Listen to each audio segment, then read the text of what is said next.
আকাশে সূর্য আর চাঁদের এক অদ্ভুত লুকোচুরি খেলা দেখল বিশ্ববাসী।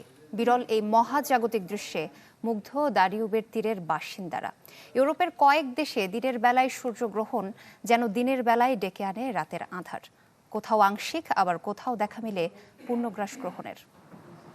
বাংলা কিউআর যেখানে নগদ পেমেন্ট সেখানে।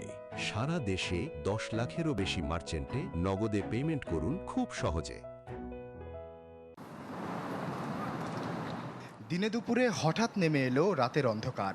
প্রায় 3 দশক পর এমন জাদুকরী দৃশ্যের সাক্ষী ইউরোপবাসী।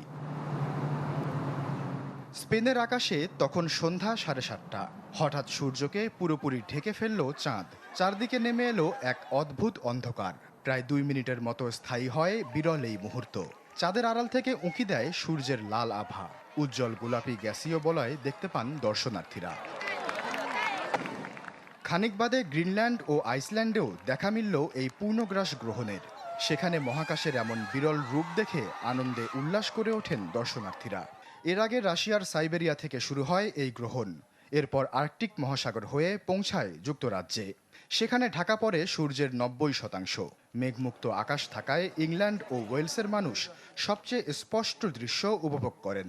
1999 সালের পর দেশটিতে এটাই সবচেয়ে বড় গ্রহণ।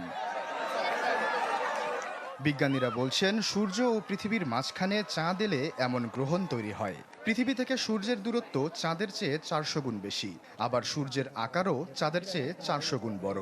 তাই আকাশ থেকে দুটিকে একই আকারের মনে হয়।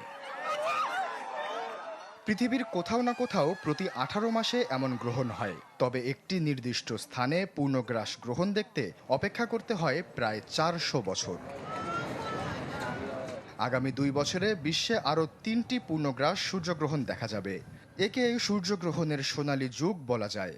তবে যুক্তরাজ্যবাসী 2081 সালের আগে এমন বড় গ্রহণের দেখা পাবেন না। আর 2090 সালে দেশটিতে পরবর্তী পূর্ণগ্রাস সূর্যগ্রহণ দেখা যাবে। আশ্বাস চৌধুরী, চ্যানেল 24।